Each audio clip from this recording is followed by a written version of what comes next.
Bonjour à tous, c'est Aurélie et bienvenue sur ce nouvel épisode de votre podcast Insomnie hors de mon lit.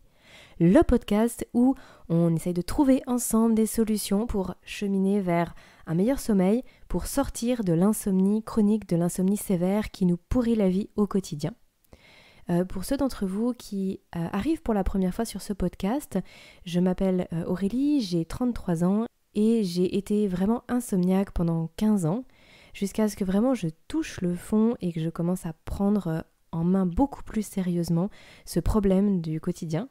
J'ai trouvé des solutions, j'ai mis en place beaucoup de choses, j'ai testé plusieurs protocoles, j'ai vu de nombreux médecins et sur ce podcast, je partage avec vous tout ce que je sais sur le sommeil, sur l'insomnie pour vous faire gagner du temps tout simplement parce qu'effectivement 15 ans c'est long et moi je me dis que j'aurais bien pu gagner plusieurs années si seulement j'avais eu cette démarche plus tôt. Donc voilà, j'espère qu'à travers tous ces épisodes, je vais pouvoir simplement vous aider à vivre mieux votre quotidien, à vous débarrasser de vos troubles du sommeil et puis à ne pas faire les mêmes erreurs que celles que j'ai pu commettre par le passé.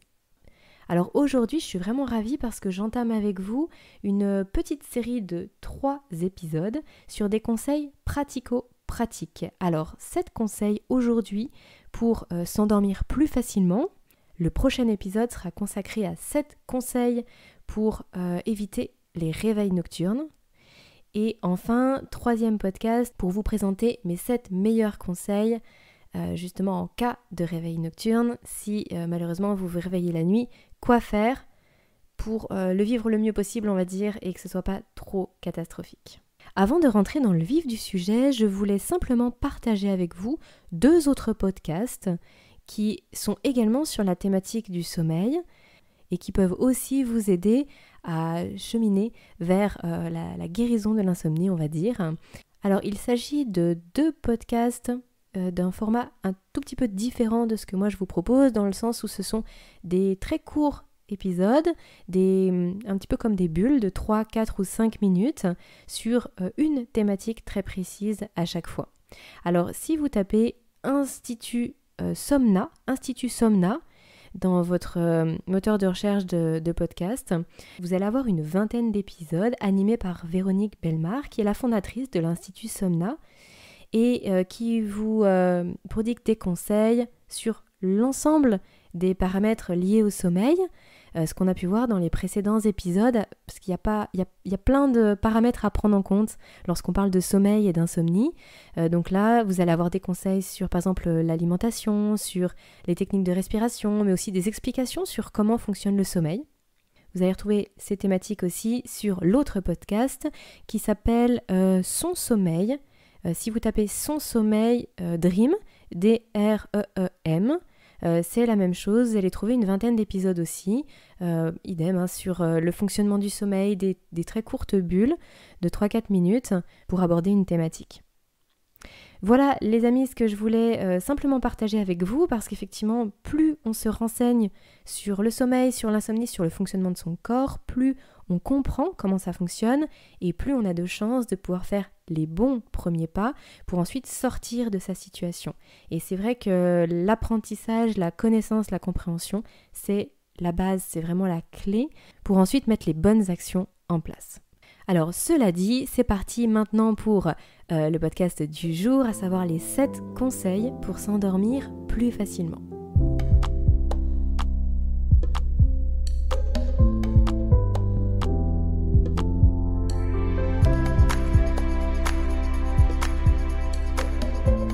Premier conseil, respectez votre heure de coucher. Qu'est-ce que j'entends par là ? Nous avons tous un chronotype.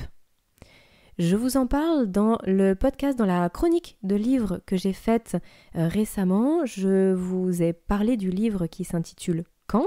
de Michael Breus et je vous expliquais justement comment l'auteur va, on va dire, classer les individus en 4 grandes catégories selon leur comportement vis-à-vis du sommeil et selon leur horloge biologique. Donc ça fait référence à ça, ce terme en tout cas chronotype.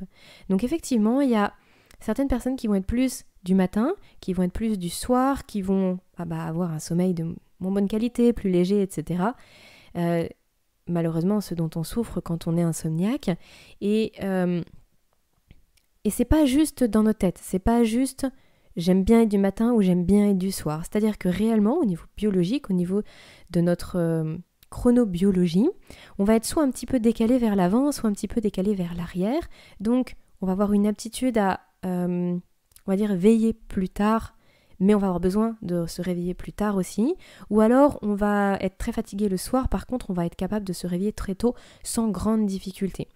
Pour d'autres personnes, on va dire que ça va être plutôt classique par rapport au rythme qui est plutôt usuel dans nos sociétés, c'est-à-dire plutôt 23h, 7h, voilà, quelque chose d'assez classique. Mais dans tous les cas, si on ne prend pas en compte son rythme, son propre rythme, on risque vraiment de passer à côté de sa nuit, de tout mettre en l'air parce que on n'a pas respecté surtout sa première moitié de nuit. Donc là, mon conseil, il est vraiment de vous écouter, de noter, de ne pas hésiter à noter en fait les heures à laquelle vous avez une grosse somnolence, l'heure à laquelle le matin vous vous réveillez de façon un petit peu plus facile que d'autres et de respecter ça. Si vous sentez que vous avez vraiment une grosse somnolence vers 21h, 21h30, ne luttez pas parce que ça veut dire que c'est à ce moment-là que votre corps il a besoin de dormir. Si vous luttez, en fait vous allez passer à côté de la partie la plus récupératrice de votre nuit. Là où vous pouvez vraiment partir en sommeil profond. Et ensuite, quand vous allez par exemple vous coucher à 23h30 minuit, ce sera trop tard. Vous risquez même de ne pas pouvoir vous endormir du tout, ou alors de peiner à vous endormir et finalement d'avoir une nuit de moins bonne qualité. Sachant qu'à 5h ou 5h30 du matin, en fait, vous allez être réveillé parce que c'est votre rythme, encore une fois. À l'inverse, les gens qui sont vraiment plus couche-tard, ça sert à rien de vous coucher à 22h. Votre horloge biologique n'est pas programmé pour vous faire dormir à 22h. Ça veut dire que vous allez rentrer dans un cercle vicieux de stress et d'angoisse à 22h parce que vous ne pourrez pas vous endormir en fait, tout simplement. Alors que si vous vous couchez vers minuit, voire minuit et demi, peut-être que ce sera votre heure de coucher, vous allez pouvoir sombrer directement dans votre sommeil récupérateur et par contre, effectivement, vous aurez peut-être besoin de vous lever plus tard le matin, mais au moins, vous vous serez endormi et vous aurez dormi. Donc même si après vous devez aller travailler et que vous mettez le réveil à 6h, tant pis, mieux vaut 5h30, 6h d'un bon sommeil, d'un sommeil récupérateur, plutôt que de vous coucher à 22h et puis finalement de mettre votre nuit en l'air parce que vous allez trop stresser de ne pas vous endormir. Ensuite, conseil numéro 2. Si vous devez prendre une douche, ne prenez pas de douche froide. Prenez une douche plutôt chaude, en tout cas tiède, vraiment confortable. Pourquoi ? Parce que si vous prenez une douche froide, votre corps, il va, pendant les 5 ou 10 minutes pendant lesquelles vous êtes sous la douche, votre corps, il va tout faire pour vous réchauffer, parce que forcément, il va avoir froid. Et donc, en fait, il va pulser au niveau de la température. Alors que, pour trouver le sommeil et pour s'endormir facilement, il faut que le corps descende en température. Il y a une différence qui est relativement significative entre la température de la journée et la température de la nuit au niveau de notre organisme. Pour s'endormir, mais pour rester endormi, on a besoin d'avoir une température corporelle qui baisse. Si le corps fait l'inverse, c'est-à-dire que si vraiment il est en augmentation de la température, tout simplement vous allez repousser votre heure d'endormissement. En tout cas, c'est un risque et c'est un risque qui n'est pas négligeable. D'ailleurs, c'est souvent pour ça que pendant les nuits vraiment de canicule, pendant l'été, on peine à avoir un sommeil qui soit confortable, qui soit récupérateur, parce qu'en fait on a trop chaud, on n'arrive plus, le corps il lutte en fait pour réduire cette température et il n'y arrive pas. Ça m'emmène d'ailleurs au conseil numéro 3. Conseil numéro 3 qui est de ne pas faire de sport le soir. Le sport c'est génial, ça va vraiment être top. Vous en avez vraiment besoin pour avoir une bonne nuit. Ça vous permet, vous savez, d'augmenter la pression du sommeil. J'en avais déjà parlé sur un précédent podcast. Pour réussir à s'endormir, il faut qu'il y ait une bascule qui se fasse entre la pression de l'éveil et la pression du sommeil. La pression du sommeil, elle est induite par cette charge de fatigue, on va dire notre activité du quotidien, et puis aussi par notre horloge interne et la production de mélatonine qui est notre hormone de l'endormissement. À l'inverse, la pression de l'éveil, c'est surtout lié à la production de cortisol qui est notre hormone de l'éveil. Quand on arrive à avoir une pression du sommeil qui est plus importante, tout simplement, on bascule, on s'endort. Et donc, le sport, il est très intéressant dans ce sens-là, c'est-à-dire qu'il va permettre de vous fatiguer sur la journée, mais si vraiment vous avez des soucis de sommeil. Si vous êtes insomniaque, le sport le soir, c'est une catastrophe pour vous. Déjà parce que ça va élever votre température, comme je vous le disais à l'instant pour le conseil numéro 2, pour la douche. Et en même temps, ça va élever votre production de cortisol. Parce que le sport, c'est très stimulant. Là, je ne vous parle pas d'un quart d'heure de marche, je vous parle d'une séance de sport si vous faites une activité physique régulière. Ben là, vous allez vraiment être dans l'inverse de ce dont votre corps a besoin pour s'apaiser et pour s'endormir. Donc le sport, ça va être le matin, entre midi et 2 ou dans tous les cas avant 18h. Et ça, malheureusement, c'est une erreur qui est très commune. Moi, je l'ai faite pendant des années parce que justement, nous, en tant qu'insomniaques, on a tendance à se sentir beaucoup mieux le soir. On va être dans le brouillard, dans le gaz toute la journée jusqu'à 18h et en fait, le soir, pouf, on a comme un regain d'énergie parce qu'on a effectivement on est tout déréglé, on est tout décalé et puis le soir on est un petit peu tenu par les nerfs et on a l'impression que c'est le meilleur moment pour justement faire une activité physique. C'est une erreur parce qu'en fait ça alimente le cercle vicieux. Moi je me rappelle, j'allais à la salle de sport à 21h le soir, j'étais très contente. Sauf qu'en fait, je dormais pas et du coup le matin c'était encore pire, donc finalement j'allais tous les soirs à la salle de sport et je ne dormais jamais. Donc voilà, rompez à un moment donné ce cercle vicieux et vous verrez qu'après vous trouverez beaucoup plus de plaisir à aller au sport à un autre moment de la journée. Bien sûr, ça c'est en fonction aussi de votre activité professionnelle, comme vous le pouvez, mais il y a forcément des jours où vous pouvez aller faire votre sport plus tôt dans la journée et du coup profiter de ces moments-là pour ancrer de nouvelles habitudes. Conseil numéro 4. Il est d'autant plus approprié que là on rentre vraiment dans les beaux jours. On est dans le printemps, là, au moment où j'enregistre ce podcast, et du coup, on va filer vers l'été, les journées rallongent, c'est super agréable. Mais ça veut dire aussi que si vous partez vous balader à 21h le soir, il fait encore jour. Ça veut dire qu'au niveau de votre production de mélatonine, elle va être un tout petit peu décalée dans le temps. Parce que au-delà de votre horloge biologique, qui, on va dire, est réglée à peu près de la même façon chaque jour, il y a aussi les informations que reçoit votre cerveau. Et notamment le noyau suprachiasmatique qui va recevoir les informations lumineuses et qui va dire il fait jour, il fait nuit. Quand il fait nuit beaucoup plus tard, c'est-à-dire quand il fait jour beaucoup plus tard, le soir, votre production de mélatonine elle va être un petit peu retardée. Donc si vous devez vous exposer au soleil, qui est une chose excellente, je ne le répéterai jamais assez, mais la vitamine D, elle est extrêmement importante pour le sommeil, elle a des réactions en chaîne partout dans le corps, à tout moment et pour tout. C'est vraiment une vitamine qui agit presque comme une hormone. Elle est vraiment principale dans notre santé. Et donc c'est très important de s'exposer au soleil et de pouvoir synthétiser de la vitamine D. Et puis de toute façon, prendre l'air, aller dans la nature, c'est très relaxant, ça apporte beaucoup de bienfaits. Mais de préférence, faites-le à un autre moment que le soir. C'est pas à 21h qu'il faut sortir le soir. Profitez justement du matin, quand vous êtes là vraiment dans le brouillard, que vous avez l'impression d'avoir la tête dans le seau. C'est à ce moment-là qu'il faut sortir, qu'il faut profiter de la lumière du jour, parce que ça va vous aider à sortir de cet état un petit peu nuageux pour rentrer plus facilement dans votre journée.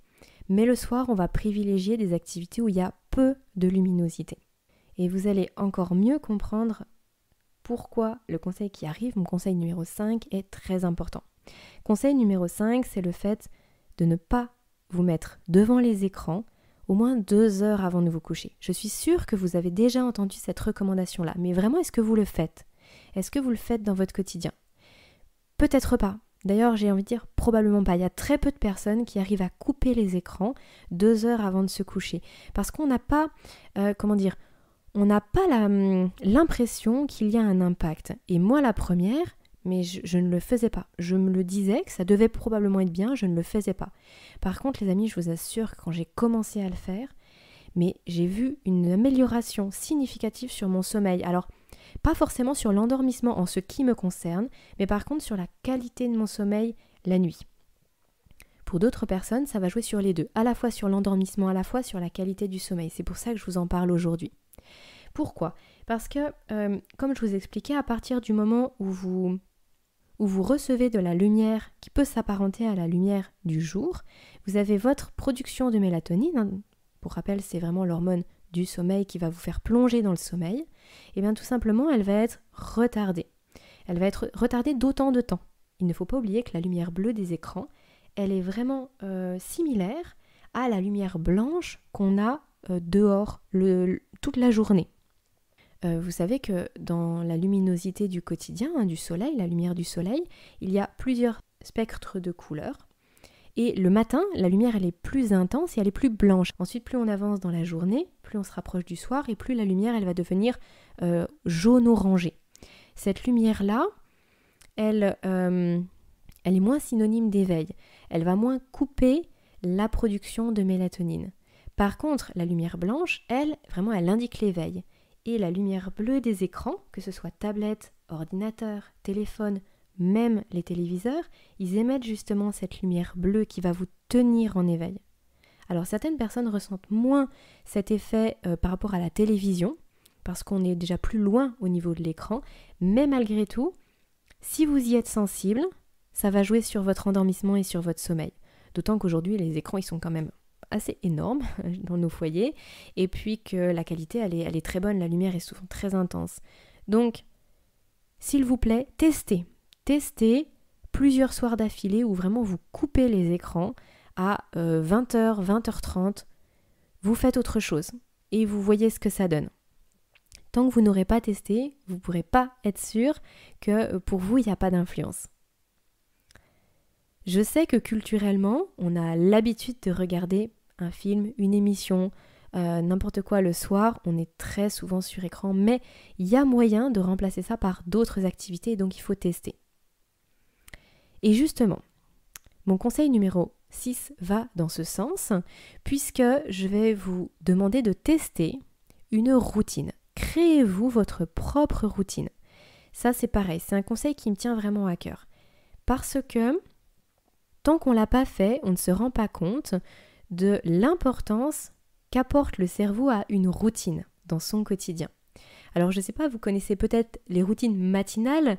Dans le monde du développement personnel, c'est très partagé, et c'est très fréquent que les gens partagent leur routine et justement accentuent sur le côté positif des routines matinales. C'est vrai aussi pour le soir. Vous savez, c'est un petit peu comme un enfant qui va le soir prendre son doudou, le tourner dans tous les sens. C'est rassurant, c'est réconfortant. Mais en fait, la routine du soir, pour nous, les insomniaques, ça va être très, très réconfortant. Ça va vous permettre de rentrer dans ce mécanisme du sommeil et de dire à votre cerveau, là, c'est le bon moment. On va pouvoir petit à petit lâcher prise. Alors, qu'est-ce que je mets derrière le mot routine ? Alors, l'idée, c'est que ce soit des choses qui soient calmes, qui soient émotionnellement agréables pour vous, qui ne soient pas stimulantes pour le cerveau, qui ne soient pas stimulantes pour le corps, qui vont faire baisser votre taux de cortisol, qui vont faire ralentir votre activité cardiaque, bref, qui vont préparer au sommeil. Vous pouvez avoir la cohérence cardiaque, la méditation, les étirements, les automassages ou les massages. Si vous avez un conjoint qui aime bien faire des massages, vous pouvez vous faire des massages, ça c'est super aussi. Vous pouvez avoir toutes les activités manuelles, si vous aimez dessiner, peindre, coudre. Vous pouvez avoir la lecture aussi bien sûr, ou tout simplement écouter de la musique. Faites-vous un enchaînement de quelques activités, ça peut être 2 ou 3 activités que vous affectionnez particulièrement et qui sera votre routine à vous, personnelle, votre routine du soir. Donc par exemple, vous pouvez vous dire, moi je réserve 10 minutes de méditation, 5 minutes de cohérence cardiaque et je lis pendant un quart d'heure. Et là vous allez voir que petit à petit, vous allez avoir la somnolence qui est de plus en plus accentuée et vous allez pouvoir plonger plus facilement dans le sommeil. Je ne vous dis pas que ça vous le fera le premier jour où vous allez faire la routine. Comme toujours, le cerveau il a besoin de s'habituer, il a besoin d'ancrer une habitude. Mais vous allez voir que jour après jour, au bout d'une semaine, 10 jours, vous allez y trouver un confort et une sérénité que vous n'aurez peut-être même pas imaginé. Moi je le pratique au quotidien, j'ai ma routine personnelle, ce qui fait qu'en principe aux alentours de 21h30, je m'isole, je fais ma routine et puis dès que je sens que la somnolence est plus importante, paf, je vais me coucher. Parfois c'est à 22h, parfois à 22h15, parfois à 22h30. Ça va dépendre de ma journée aussi, de la nuit précédente bien sûr. Mais au final, elle arrive beaucoup plus tôt qu'avant. C'est-à-dire qu'avant, à 23h, il fallait même pas me parler d'aller me coucher, c'était beaucoup trop tôt. Et j'ai réussi, grâce à ma routine du soir, grâce au fait de couper les écrans, d'avancer mon heure de somnolence et du coup mon heure de coucher. Donc mon quotidien est beaucoup plus facile à gérer aussi parce que je sais qu'à 21h30, c'est mon heure à moi.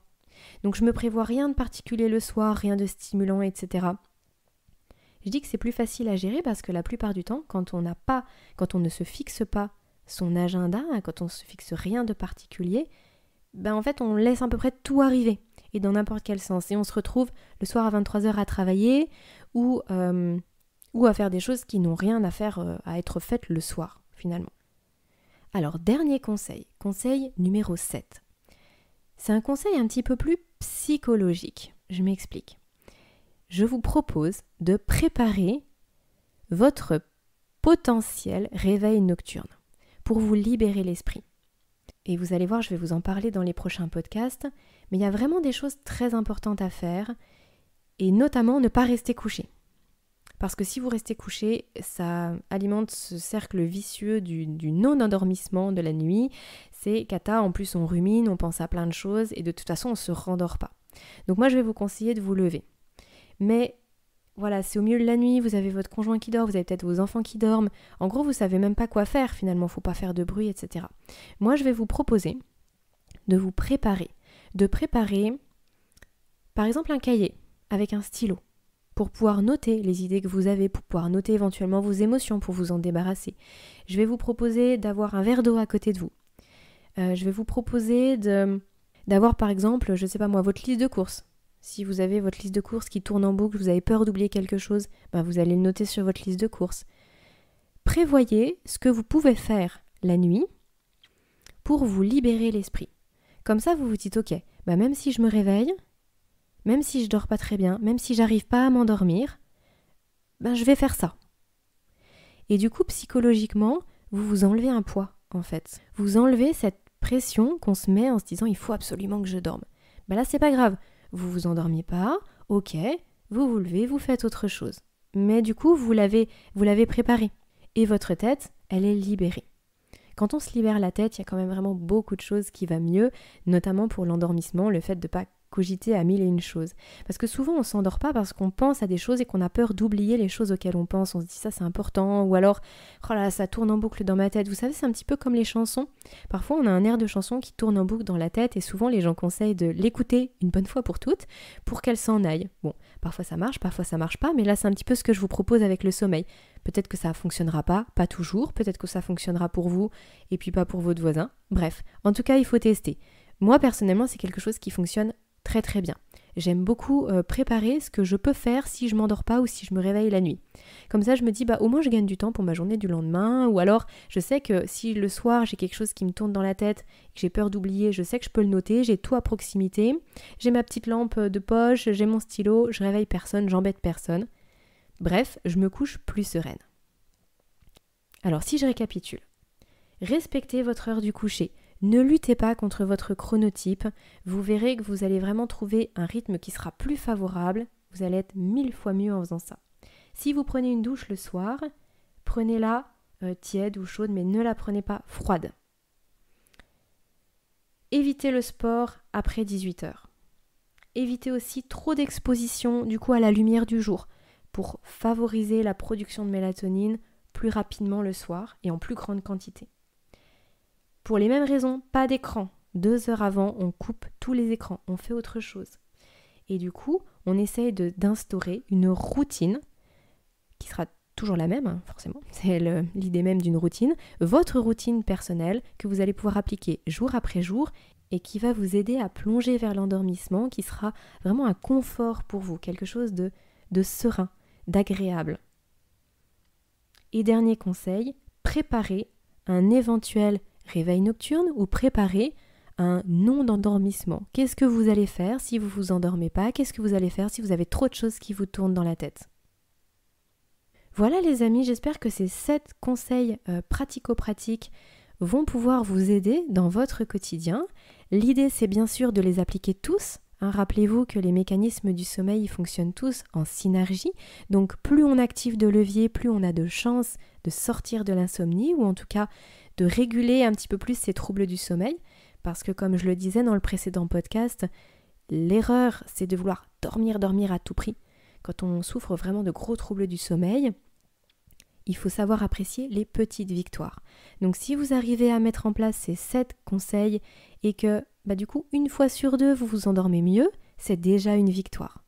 Essayez d'appliquer un maximum de choses. Quand vous sentez que ça résonne en vous, il faut le faire tout de suite. N'attendez pas. Comme je vous dis, moi j'ai attendu 15 ans, c'est beaucoup trop. On passe à côté de plein de choses en 15 ans.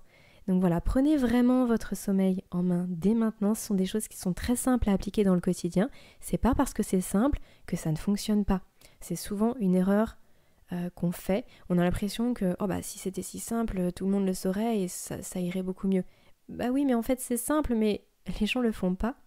Et moi la première, je dis pas ça du tout avec un esprit de jugement, mais il y avait beaucoup de choses très simples que je ne faisais pas, et en le faisant je me suis dit mais mon Dieu, comme c'est puissant. Voilà pour aujourd'hui. Et du coup dans le podcast prochain, je vous parlerai de mes 7 conseils pour éviter les réveils nocturnes.